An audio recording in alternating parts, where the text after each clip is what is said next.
Estar de pie porque si hablo sentado se me van a dormir todos y entonces no me parecía muy adecuado. Bueno, a mí me ha tocado la parte fácil, que es hablar de las perspectivas macroeconómicas, que son muy brillantes, como todo el mundo sabe, y que por lo tanto voy a ser relativamente breve en este tema.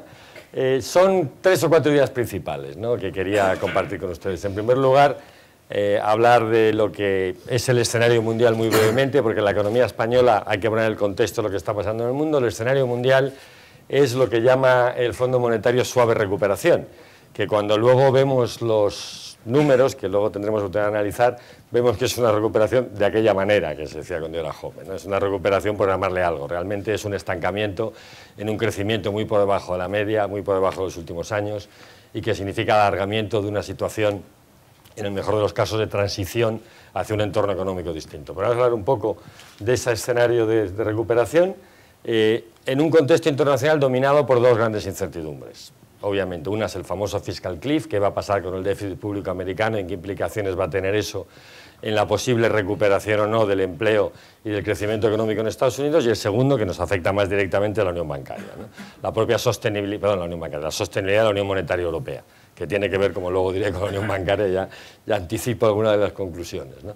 Yo creo que la sostenibilidad de la Unión Monetaria Europea es la gran incógnita, y de hecho, en la conclusión final, todo lo que digo dependerá de qué pensamos que va a pasar con la Unión Monetaria Europea. Por decirlo, anticiparlo muy brevemente, si uno piensa que España está endeudada a moneda extranjera, España tiene un problema serio y probablemente irresoluble.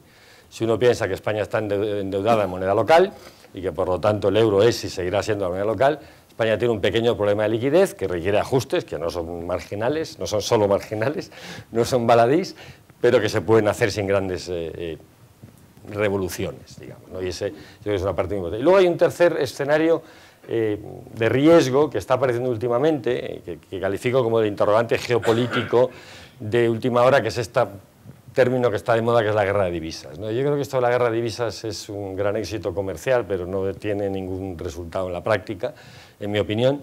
Yo no creo que vayamos a asistir a una guerra de divisas más allá de lo que estamos asistiendo ya, y lo que estamos asistiendo ya es a que los bancos centrales están metidos en una vorágine de imaginación y creatividad para hacer todo lo posible para sostener un crecimiento del crédito que no acaba de recuperarse por sí solo, un sistema financiero que todavía tiene muchos ajustes y una economía en la que la pata privada no acaba de despertar. Y en esa heterogeneidad de la política monetaria, pues estamos viendo de todo, ¿no? Y haré algunas referencias. Bueno, y en España estamos en un año de transición. Un año de transición en el que, por una parte, yo creo que gran parte del ajuste está hecho. También es verdad que podemos decir la parte fácil del ajuste está hecho. Queda fundamentalmente, en mi opinión, el ajuste del déficit público estructural, que es el más difícil porque requiere replantear no solo el estado del bienestar, sino el estado de las autonomías, y luego haré un par de comentarios de esos, pero eso es realmente el gran ajuste pendiente en la economía española. Me preocupa el deterioro que estamos asistiendo en el clima social y político, que va a continuar y que me temo que se está deteriorando con una gran rapidez y que está influyendo no solo en las expectativas de crecimiento de la economía española, sino lo que va y va a ser una clave de la recuperación posible a lo largo de este año en la imagen internacional de la economía española. Creo, por lo tanto, que es muy importante que ese descontento social inevitable, sin ninguna duda en este periodo de ajuste, seamos capaces de encauzarlo convenientemente para que no llegue a mayores, ¿no? Porque, insisto, es crucial recuperar la confianza internacional. Bueno, eso es un poco el escenario. Empezamos siempre con algún número. Decíamos un escenario de suave recuperación. Como vemos, el PIB mundial va a crecer en las estimaciones del Fondo. Este es el último informe del Fondo Monetario de enero de este año, ¿no? La última update del World Economic Outlook. Y nos da un crecimiento del PIB mundial de 3,5%, ¿no? Que es un poquito mejor que el año pasado, efectivamente un 3,2%, pero ni siquiera llegamos a los niveles de 2011, ¿no? Que estábamos en 3,9%. Y lo que es más significativo, que sea marginal, es que es un crecimiento que se está revisando a la baja. En una décima, muy poquito, digamos, la tendencia entre los que nos dedicamos a hacer proyecciones económicas es que las cosas están un poquito peor internacionalmente de lo que parecían. Y eso se debe fundamentalmente, si miramos la lista, a la Unión Europea, ¿no? Lo que tenemos es claramente un escenario en el que la recesión en la Unión Económica y Monetaria, en la eurozona, va a continuar, con crecimientos en Alemania muy pequeños, del 0,6, y en gran parte de los países de la Unión crecimientos negativos. Eso es lo que todos sabemos, ¿no? Yo creo que no, que hasta ahora no estoy descubriendo nada nuevo de lo que está en el contexto. En los países emergentes, un dato que también me parece muy significativo, es que el crecimiento también se está moderando. Estamos muy por debajo de los niveles de 2010-2011. Es verdad que las economías emergentes siguen creciendo a tasas medias del 6, las asiáticas del 8, pero también es verdad que su umbral de crecimiento está disminuyendo. Y luego veremos en qué medida se puede o no mantener esta idea del decoupling, ¿no? Bueno, el crecimiento, como digo, es muy distinto, China a tasas del 8, pero insisto, muy por debajo del 2011, es decir, un escenario realmente no especialmente halagüeño, un contexto internacional de la economía mundial y el que tiene que desempeñarse la economía española, que no se puede calificar de salida de la recesión o etapa de crecimiento definitivo. Un dato para mí muy significativo, y es el único que voy a poner, es el comercio mundial. El comercio mundial estimamos que crezca a tasas del 3,8, ¿no? 5,9 era la tasa del 2011. Estamos muy por debajo de un escenario bueno en términos de comercio internacional. Y si hay algún indicador adelantado que tenga una correlación altísima con el PIB mundial es el comercio. No hay recuperación posible y sostenible sin una recuperación importante del comercio mundial, ¿no? Yo creo que este es el dato más negativo de todos. Lo que he puesto aquí en este pequeño gráfico de la derecha, según miran ustedes, es un pantallazo del último informe de BBVA, que más o menos tiene las mismas cifras, pero en la que se ve muy bien que realmente el problema lo tenemos en la eurozona, ¿no? O sea, donde está la crisis fundamental de la economía internacional en el año 2013 es en la eurozona, por razones de las que vamos a hablar en un minuto, ¿no? Los demás no es que esté muy bien, pero tienen tasas de crecimiento aceptables y donde tenemos un serio problema es en la eurozona.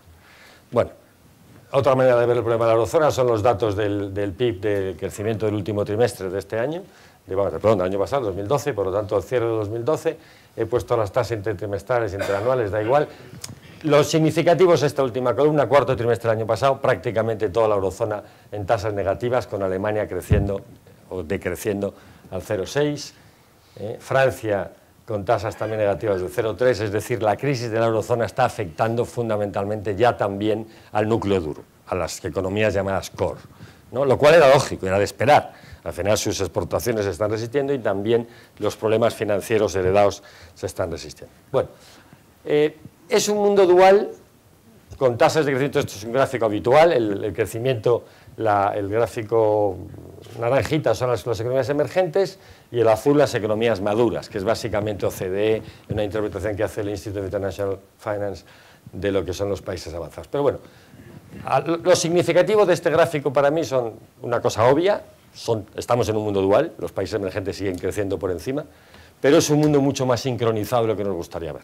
Es un mundo en el que el crecimiento de los emergentes prácticamente replica el perfil de las economías desarrolladas, a una escala, a un nivel más alto, pero el perfil es el mismo. El famoso decoupling, el famoso sueño aquel de la posibilidad de crecer el mundo de manera indefinida gracias al crecimiento de los emergentes, aunque los países desarrollados no crezcan, en mi opinión, y ya anticipo una tesis, en mi opinión eso es una quimera. Ya nos gustaría que fuese verdad, pero al final el consumidor último sigue estando en los países desarrollados. En una cifra que suelo repetir, el 50% de la producción mundial hoy ya está fuera de las economías desarrolladas, en las economías emergentes, pero solo el 25% del consumo está fuera de las economías desarrolladas. O dicho de otra manera, las economías desarrolladas todavía hoy consumen el 75% del PIB mundial, aunque solo producen el 50%. Eso tiene dos lecturas evidentes. Una, la que estoy haciendo ahora, que no hay decoupling posible, que al final el comprador de última instancia de los productos que se siguen fabricando y que se fabrican cada vez más en países emergentes son los países desarrollados, y si no hay comprador de última instancia, al final producirán menos y por lo tanto el ciclo económico es sincrónico. Y la segunda conclusión también importante es que el consumo en los países desarrollados solo puede ir a menos, porque no es que vayamos a un 1,1 históricamente, pero parece lógico que igual que ha ido incrementando el peso en PIB mundial de los países desarrollados hasta ya ser el 50%, lo normal es que también vaya aumentando el peso del consumo, en el consumo global en el mundo. Y que por lo tanto, en términos relativos, el consumo de los países desarrollados tienda a crecer menos, si no a disminuir, respecto a los países emergentes, ¿no?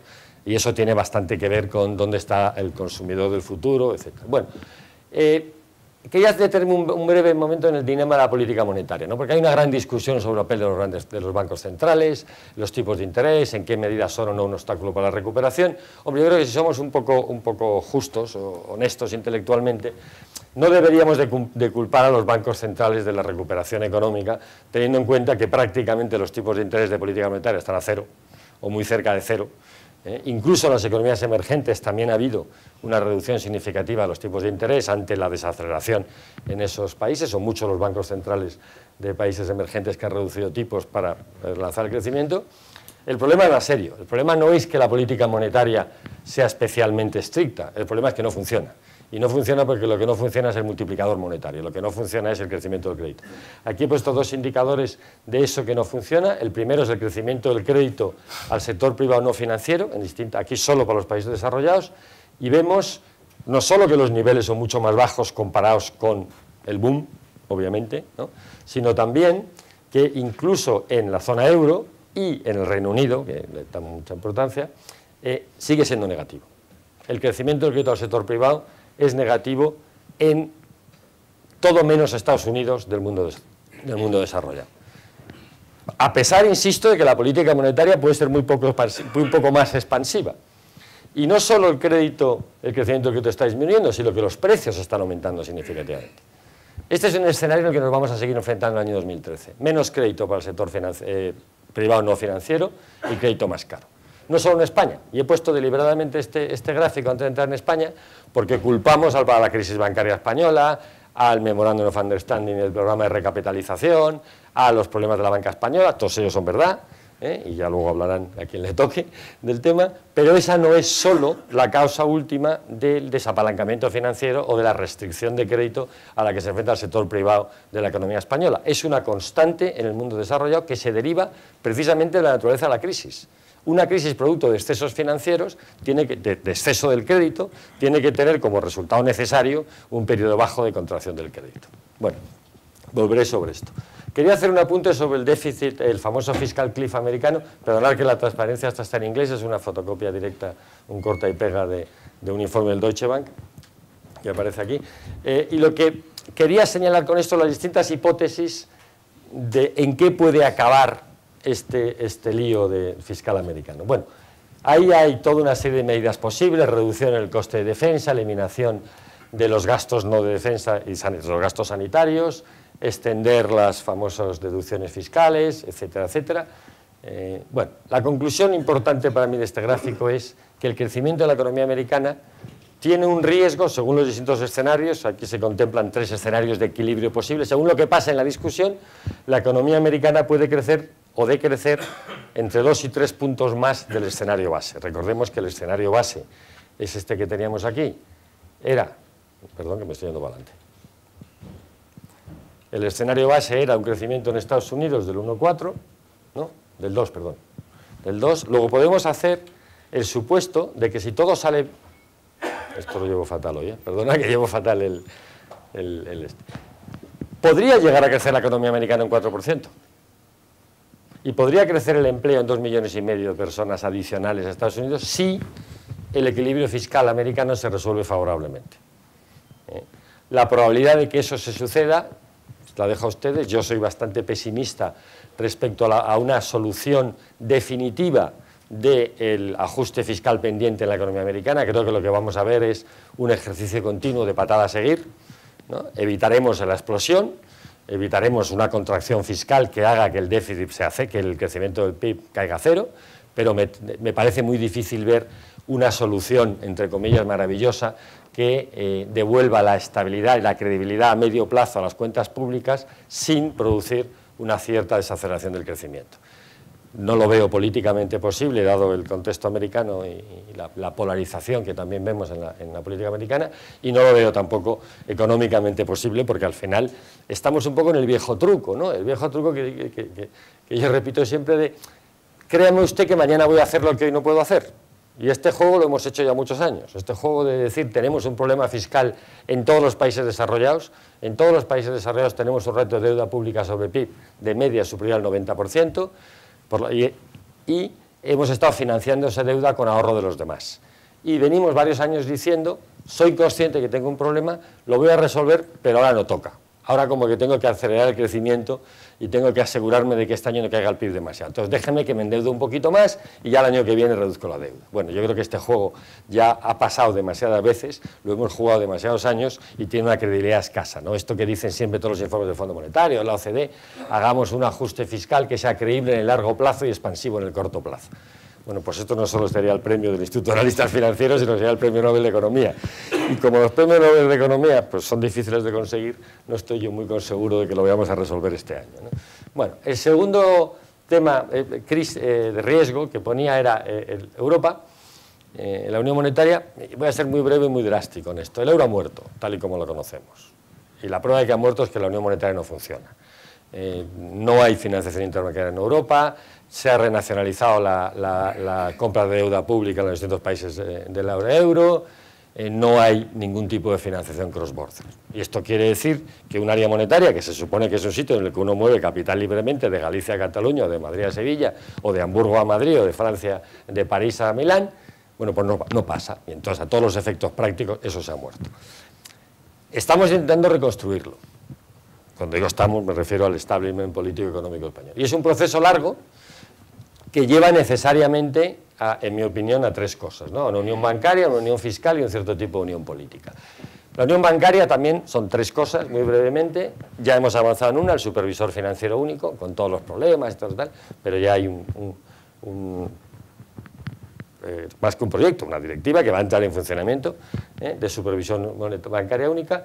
Queda un mecanismo de resolución bancaria, es decir, queda un FROB, ahora aprovechando que no está todavía Antonio Carrascosa aquí, queda un FROB europeo, queda una autoridad de resolución bancaria a nivel europeo y queda lo que para mí es tan importante o más, un fondo de garantía de depósitos, un esquema europeo de garantía de depósitos. Porque mientras no consigamos que un euro depositado en un banco alemán malo, que los hay, sea un activo tan bueno como un euro depositado en un banco español bueno, que también los hay, pues es muy difícil evitar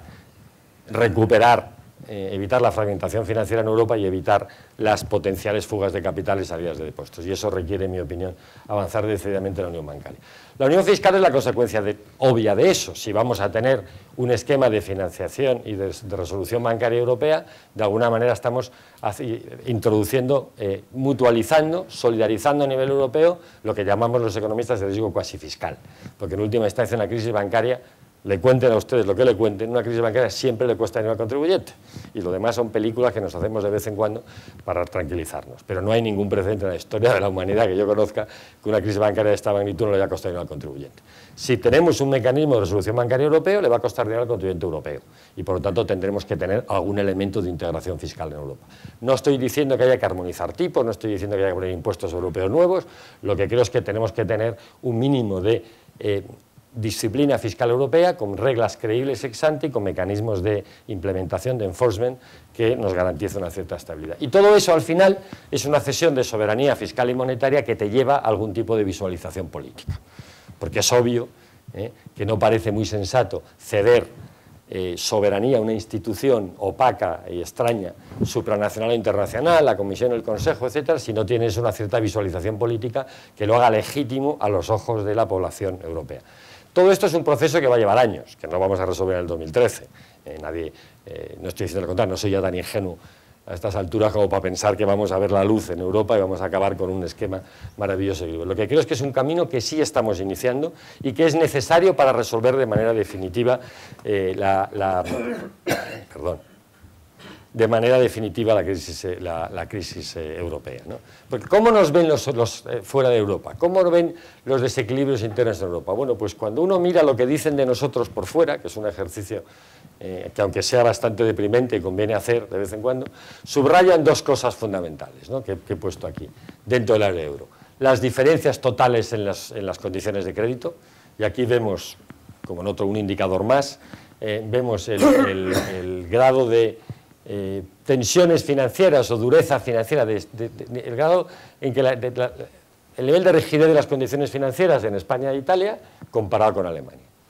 Esto es el diferencial, esto es una manera de medir el coste del crédito a dos empresas similares simplemente por tener un pasaporte distinto, ¿no? Un indicador como otro. Y esto parece difícil de sostener, ¿no? Parece difícil que dos empresas que son iguales por situarse una en el territorio italiano y otra en territorio alemán, 100 kilómetros más allá, tengan 3-4 puntos de diferencia en el coste de financiación. Esto a medio plazo parece muy difícil de sostener. Luego, somos capaces de revertir esto o estamos creando unas tensiones centrífugas, explosivas en la Unión Monetaria.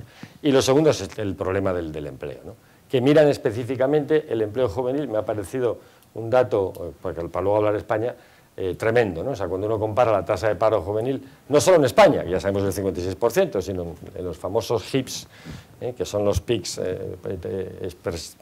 ordenados políticamente bien, pero son los mismos países de siempre, y comparamos en Alemania, tenemos un problema.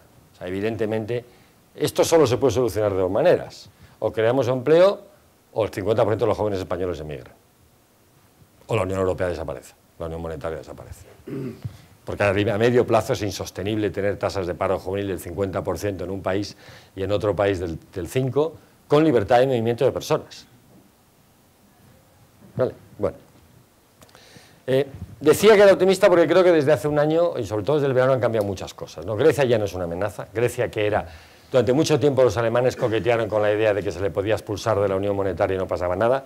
Afortunadamente, creo, han visto la luz, se han dado cuenta que los griegos harán lo que sean, pero el problema es europeo, no es griego, y el problema es de confirmar la irreversibilidad de la Unión Monetaria, y en el momento en que esa irreversibilidad se rompe por un eslabón tan pequeño como Grecia, o como ahora puede ser Chipre, nada invita a no pensar que pueda repetirse ese evento catastrófico y por lo tanto es importante, creo que eso lo hemos aprendido. De hecho, en Grecia hemos hecho una reestructuración de la deuda financiada por el contribuyente europeo, de una u otra manera, de una manera muy elegante financieramente, pero en última instancia eso es lo que ha significado los últimos paquetes de Grecia. Se va a hacer lo mismo con Chipre en cuanto haya un gobierno que dé una cierta visibilidad, que parece que eso está avanzando. Pero bueno, Grecia ya no es una amenaza, el BCE cada vez se parece más a un banco central normal. Yo siempre he sostenido que el BCE era mucho más normal de lo que la mayor parte de los economistas pensaban, es decir, que no había nada distinto en la actuación o el funcionamiento del BCE que no tuviera que ver con que se enfrenta a problemas distintos. Es decir, la Reserva Federal no se enfrenta a la fragmentación financiera o a la ruptura de los flujos de capital entre Nueva York y Chicago o Kansas. Mientras que el BCE sí se enfrenta a la ruptura de la fragmentación financiera, de los flujos de financiación entre Alemania y España. El BCE no tiene una contraparte fiscal con la que discutir las famosas dos hojas de la tijera de la política económica, la fiscal y la monetaria. El BCE no tiene un interlocutor público, no tiene un gobierno, no de que dependa, ojo, sino con el que pueda coordinar política fiscal y financiera, política fiscal y monetaria. Así que la peculiaridad del BCE es una peculiaridad de la institución a la que representa, es una peculiaridad de la eurozona, que es un híbrido extraño entre un área monetaria, una unión política embrionaria, una unión fiscal por definir, etc. Y eso es lo que lo hace atípico. Pero yo creo que es verdad que el mercado ha reconocido que desde la presidencia de Draghi, y sobre todo, no sé si tanto con la puesta en marcha de las famosas OMTs, las Other Monetary Transactions, el programa esto es una especie de programa de financiación condicionado, ¿no? Compra delimitada de deuda pública siempre que usted cumpla determinados requisitos. No sé si muy bien gracias a eso o gracias a que le han creído las palabras cuando decía que está dispuesto a hacer todo lo necesario para salvar el euro. Lo cierto es que desde este verano los diferenciales han empezado a disminuir y las posibilidades de recuperación de la financiación intraeuropea son mayores. Y luego no hay que subrayar que la eurozona se ha dotado de una capacidad institucional avanzando hacia la integración económica sin precedentes. O sea, es muy fácil criticar la eurozona, es muy fácil criticar que lejos estamos del mundo ideal, de la famosa teoría de las áreas monetarias óptimas. Pero si vemos lo que hemos avanzado en 2 años, desde la crisis, realmente es espectacular. O sea, en 2 años se ha puesto en marcha un proceso de armonización fiscal, de integración fiscal o de disciplina fiscal sin precedente, el famoso Fiscal Compact, el Europact, el Plus, el Six, una terminología. Es verdad que en Bruselas utilizan una terminología lo más compleja posible para que no se entienda, pero la realidad es que hoy en día los gobiernos nacionales tienen que presentar ante la Comisión Europea sus presupuestos antes de que su propio Parlamento. Lo cual, si lo pensamos fríamente, es un avance significativo hacia la integración. Segundo, que están sujetos a sanciones. Sanciones implícitas, pero importantes. Y 3, que pueden incluso ser sujetos, como las comunidades autónomas españolas, por cierto, a ser intervenidos por una autoridad supranacional si el cumplimiento de los compromisos fiscales no es el adecuado. Si a eso no le llamamos avanzar decididamente hacia una integración fiscal, no sé qué más le podemos pedir. Es decir, ha habido avances muy importantes. Lo mismo respecto al famoso desequilibrio de la cuenta de la balanza de pagos, el mecanismo de corrección de los desequilibrios fundamentales. Es decir, ha habido todo un avance institucional muy importante que no se puede menosvalorar y que me invita, como digo, a ser relativamente optimista. Y luego la unión bancaria, con todas las discusiones y todo lo que queramos. Y la prueba de que eso es así es que el índice de fragmentación financiera en el área euro, este es uno publicado por el BBVA, empieza a disminuir. ¿No? Es verdad que sigue siendo altísimo, pero ya no tiene el comportamiento explosivo que tenía hasta el verano. Es decir, parece que no solo ha habido avances en decisiones políticas, sino que los mercados empiezan a reconocer que algo está cambiando para bien en la eurozona desde aproximadamente este verano. Bueno, vamos a hablar de España. ¿Y ahora de España qué? A mí me gusta siempre empezar dando una idea del orden de magnitud de la crisis, de qué estamos hablando en España para situarnos. Y entonces he encontrado estos dos gráficos que son muy significativos. Uno es cuál es el nivel del PIB, porque estamos acostumbrados a hablar de tasas de crecimiento, cuánto crece, cuánto decrece, cómo era la economía española de grande y cómo es ahora de grande. Bueno, pues en el año 2008, si era 100, hoy es 93. Hoy estamos todavía por debajo, 7 puntos porcentuales, un 7% por debajo del nivel. Se producen menos chorizos, menos coches, menos líneas de teléfono y menos lo que quieran ustedes en España hoy, un 7% menos. En Europa también están por debajo, ojo, en la eurozona 97, pero estamos significativamente mucho más por debajo. Primer dato que hay que recordar. Segundo, ¿cuánta gente está trabajando hoy? Porque hablamos de la tasa de paro todo el día, 26%, 22%, juvenil 56%. ¿Cuánta gente está trabajando? Bueno, pues la población ocupada en España era en el año 2008 más de 20 millones, casi 21, y hoy 17, nos llega a 16,8, y la previsión es que crezca 19. Hemos perdido 4 millones de puestos de trabajo. 4 millones de ocupados. Y estos están ahí, y se van a quedar mucho tiempo. Y esto explica las tensiones sociales. Y esto explica que el mercado de trabajo español, en el que ha habido avances significativos, sin duda, necesita avances adicionales. Bueno, esto es un poco el contexto. Tenemos una crisis de una extraordinaria gravedad que no tiene muchos precedentes en la historia económica española y que requiere decisiones igualmente graves. El problema del paro no es solo español, que también a veces tendemos a autoflagelarnos en exceso. Es un problema de países desarrollados. Si comparamos la tasa de paro de las economías maduras con las emergentes, pues tenemos una diferencia tremenda. El problema de los salarios es que tampoco es un problema solo español.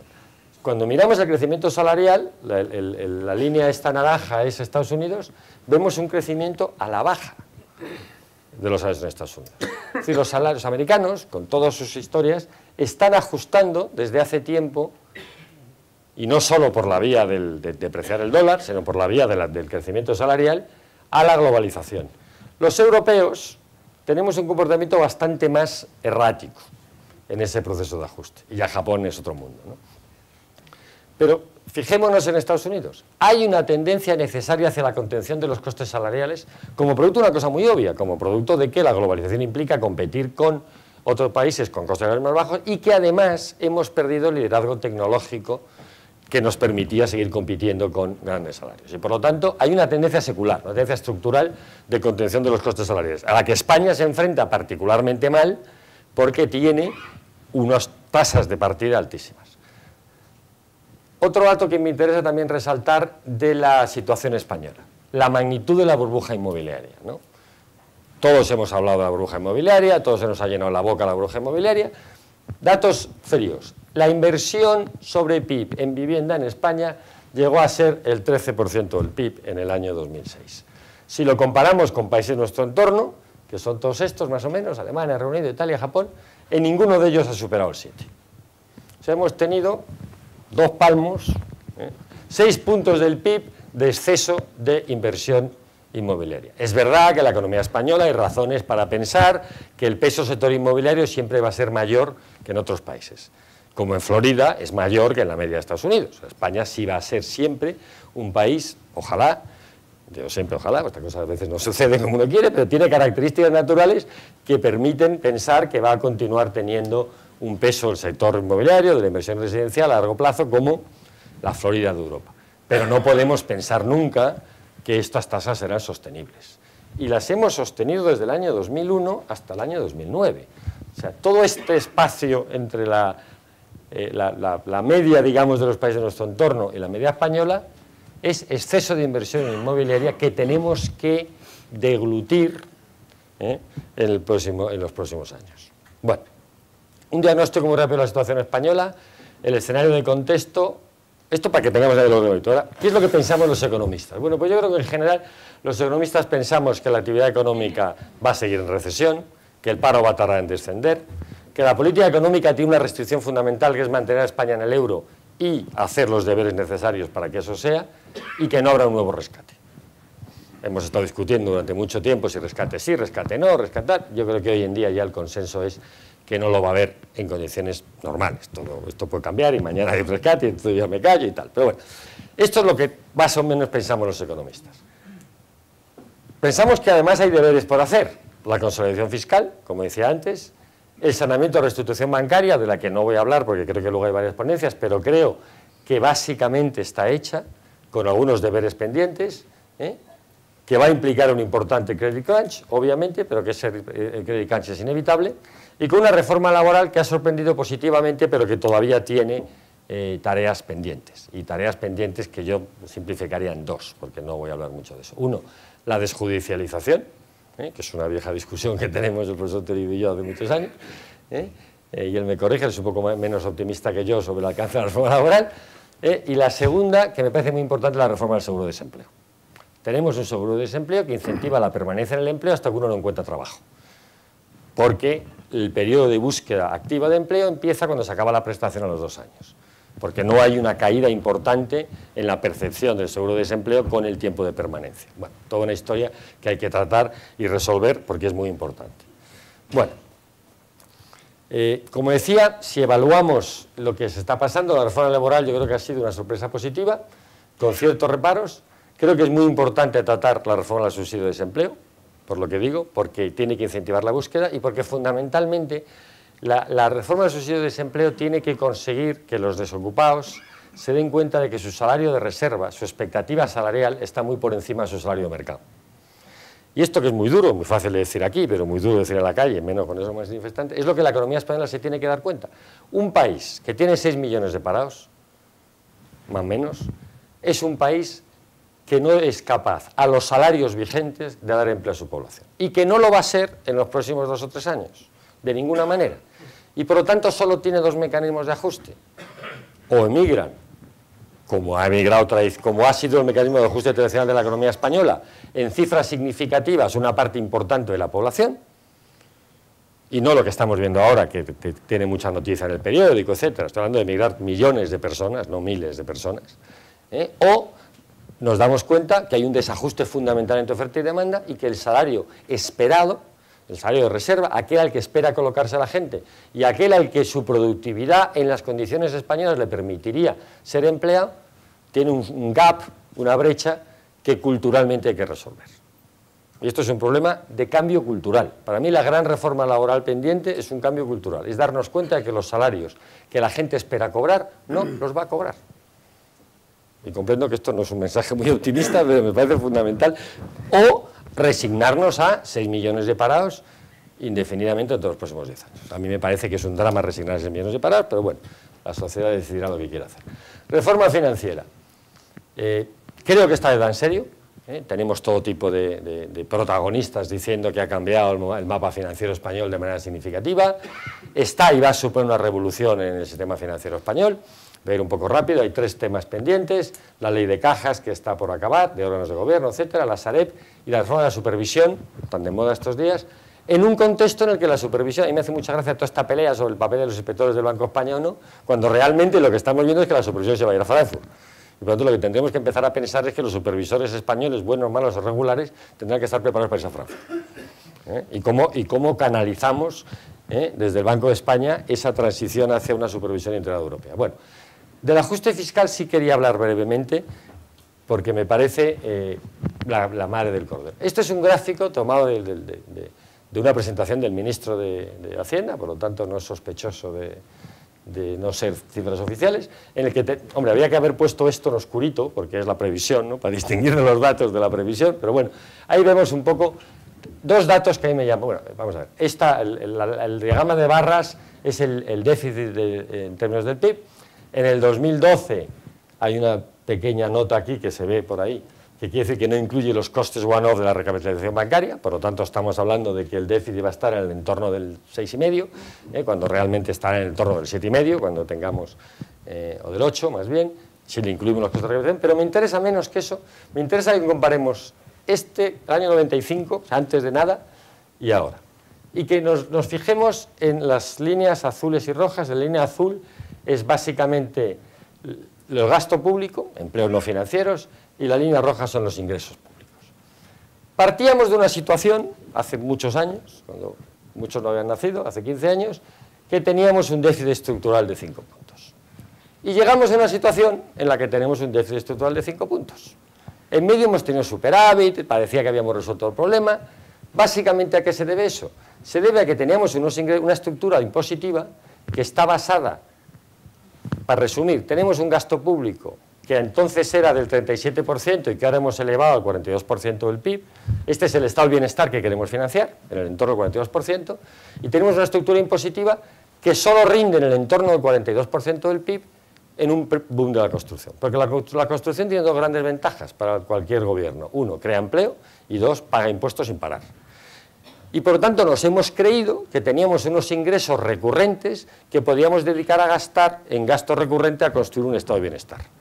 Cuando la burbuja inmobiliaria ha explotado y la construcción ha vuelto a ser, muy por debajo de lo que va a ser, pero no ha dejado de ser una fuente de ingresos, aunque volvamos a crecer al 3%, no vamos a tener ingresos fiscales de orden del 42% del PIB, porque el crecimiento va a ser mucho más intensivo en sector exportador, que paga mucho menos impuestos, y mucho menos en construcción. Y por lo tanto tenemos un déficit estructural de las cuentas públicas del orden de 5 puntos del PIB, del orden de 50.000 millones de euros. ¿Qué es lo que tenemos que decir que financiamos? O bien reducimos en 5 puntos el gasto estructural, el estado de bienestar, las prestaciones sociales, sanidad, educación, a la que la economía, los ciudadanos españoles se han acostumbrado, o aumentamos 5 puntos los impuestos. Ninguna de las dos cosas es factible, porque las dos tendrían unas consecuencias tremendas. Por lo tanto, hay que hacer un poquito de todo de la forma más organizada posible. Tenemos que repensar el estado del bienestar de manera significativa para ahorrar costes en la provisión de servicios públicos, y ahora diré algo de eso, y tenemos que repensar la estructura fiscal para que produzca algunos impuestos. Bueno, si nos detenemos un minuto en esto, el ajuste estructural del gasto público para mí pasa otra vez por un cambio cultural. Sustituir ideología por eficiencia en la provisión de servicios públicos. Tenemos que acabar con esta historia de que un servicio público, por decirlo muy cultural, esta discusión que tenemos en la calle sobre sanidad pública o sanidad privada es completamente irrelevante desde el punto de vista público. Lo importante es que la sanidad sea eficiente, de buena calidad y barata. Que el proveedor sea público o privado es irrelevante. No lo parece todavía en el debate político español, por eso tenemos un debate completamente tercermundista. Pero la realidad es que si queremos mantener una estructura de gasto público que sea financiable, tenemos que introducir la eficiencia y la competencia como los elementos básicos en la prestación de los servicios públicos. Tenemos que romper la idea de que un servicio público solo puede ser suministrado en régimen de monopolio por el propio sector público. Y eso hay que hacerlo en todo, en sanidad, en educación, en justicia, en carreteras, en todos aquellos servicios públicos que sean posibles introducir competencia. Y siempre pongo el mismo ejemplo. Miremos a Suecia, que no parece ser un país neocon, un país extraordinariamente liberal. Es un país que, enfrentando a una misma crisis pública como la española, introdujo dosis de competencia en sanidad, en educación, dosis de sector privado en la provisión de servicios sanitarios y ahorró 4 puntos del PIB. Y esto es algo que hay que hacer de manera, yo creo que urgente, en la economía española. Que tiene un problema adicional, que hay que repensar el Estado de las autonomías. Porque como tenemos un Estado en el que la provisión de esos servicios públicos es fundamentalmente una provisión descentralizada por comunidades autónomas, tenemos que plantearnos en serio cómo introducimos criterios de disciplina presupuestaria en las comunidades autónomas. Porque hasta ahora teníamos un sistema perverso. Las comunidades autónomas gastan y, por lo tanto, políticamente se benefician y tienen un incentivo perverso de lógica de economía pública a seguir gastando, y el Estado español, el Estado central, es el malo de la película que pone impuestos. Hay que introducir mayores dosis de corresponsabilidad fiscal en el sistema sin ninguna duda. Y habrá que repensar el Estado de las autonomías. Pero la corresponsabilidad fiscal tiene que ir en ambas direcciones. Tenemos que introducir una mayor corresponsabilidad en el ingreso y el gasto público de las comunidades autónomas, y tenemos que introducir una mayor dosis de corresponsabilidad del déficit de las comunidades autónomas con la política de estabilización del gobierno central, que es el responsable. Acabo. La política de estabilización, acabo de dar 2 minutos, 1 minuto. Es que no tengo reloj. Perdón. No, de verdad he mirado antes, pero lo del reloj, bueno, me lo salto. Fundamental ese tema, ¿no? Y acabo con esta del crédito. Un pequeño apunte sobre el crédito para dar juego a los siguientes. El desapalancamiento es necesario. La crisis española tiene un carácter idiosincrático que no hay que olvidar. El crédito creció 4 veces el PIB nominal. El PIB nominal está creciendo al 7, el 8, y el crédito está creciendo al 35. Y eso solo puede acabar mal. Ahora, después somos todos muy listos, pero era evidente. Por lo tanto, tenemos un problema de contención del crédito. Además, con tipos de interés negativos, que hemos tenido durante muchos años en la economía española, la empresa española está acostumbrada, y además es racional que así sea, a financiarse con mucha deuda y poco equity. Y eso tiene que cambiar. Y la empresa española tiene que empezar a cambiar el chip y empezar a financiarse con más equity y menos deuda. Porque no va a haber financiación disponible para eso. Y tenemos un exceso de capacidad instalada en el sector financiero que tiene que corregirse. ¿De dónde puede venir el crédito que necesita la economía española para crecer? En primer lugar y fundamentalmente la autofinanciación. Las empresas tienen que recuperar sus balances empresariales y tienen que recuperar sus márgenes, sus beneficios. Y eso es un problema que tienen que resolver ellas y que es previo a la recesión, porque la economía española tiene que empezar a funcionar con mayores niveles de autofinanciación. Segundo, la inversión extranjera. Para que le vuelva la inversión extranjera hacen falta 2 cosas. Una, que la Unión Europea solucione el riesgo de denominación, el riesgo de ruptura de la Unión Europea, porque evidentemente no va a venir capital a España con un riesgo posible de devaluación. Y 2, igual importante, que las empresas españolas empiezan a venderse. Porque en los procesos de desapalancamiento uno vende activos.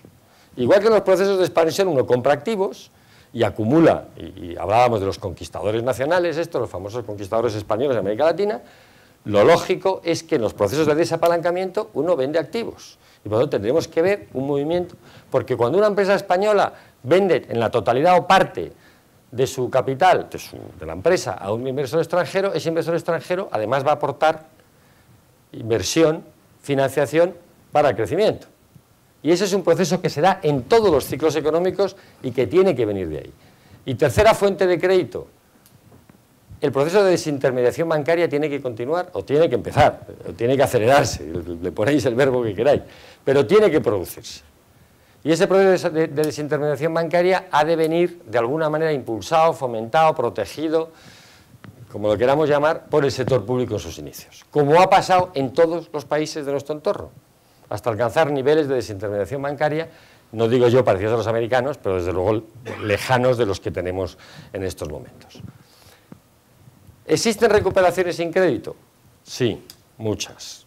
O sea, el crédito bancario es lo último que tarda en recuperarse en las crisis. El crédito bancario por definición es conservador. Y el crédito bancario solo presta cuando la empresa ya tiene beneficios y cuando tiene ventas posibles. Eso es la lógica del sistema bancario. El crédito a los inicios de la recuperación, en la fase inicial del ciclo económico, nunca es un crédito bancario. Hay muchos estudios de eso. Hay uno últimamente publicado por el Instituto Bruegel que demuestra claramente que ha habido recuperaciones sin crédito, que no son raras, que es más, que hay más recuperaciones sin crédito que con ellas, pero es verdad que las recuperaciones sin crédito están asociadas a una depreciación significativa del tipo de cambio. Bueno, quería acabar con una que como no está, pues ya no la pongo. Con esta quizá, ¿no? Este es el escenario de Funcas, la previsión de consenso de los economistas que publica Funcas periódicamente y que es un poco lo que utilizamos. Y lo que da es una economía que el año 2013 y 2014, la línea roja es el crecimiento que se estima en el PIB en el año 2014, el azul, perdón, 2013 y el 2014. Se ve un crecimiento, una economía española que el año que viene va a estar igual que este. en el entorno del 1,5, del menos 1,5, con una demanda interna cayendo igual que esta al 4,5. Bueno, yo no comparto este escenario. Creo que este es un escenario de consenso y, por lo tanto, está aglutinando dos escenarios completamente distintos. Creo, sinceramente, que estamos en una situación de esquina que, si se recupera, si la unión bancaria sale bien y el riesgo institucional español desaparece, la economía española puede sorprender al alza. Pero hace falta dos ifs muy importantes. Tiene que haber avances significativos en la unión bancaria y tenemos que ser capaces de romper ese riesgo institucional que está apareciendo últimamente en la economía española, que era la gran diferencia. Si esas dos cosas suceden, mi apuesta, y ya lo digo para que conste en actas, es que la economía española puede decrecer en el año 2013, mucho más cerca del menos 0,5 que del menos 1,5. Y si la unión bancaria no avanza, la recesión puede ser mayor. Gracias y perdón por... Muchas gracias.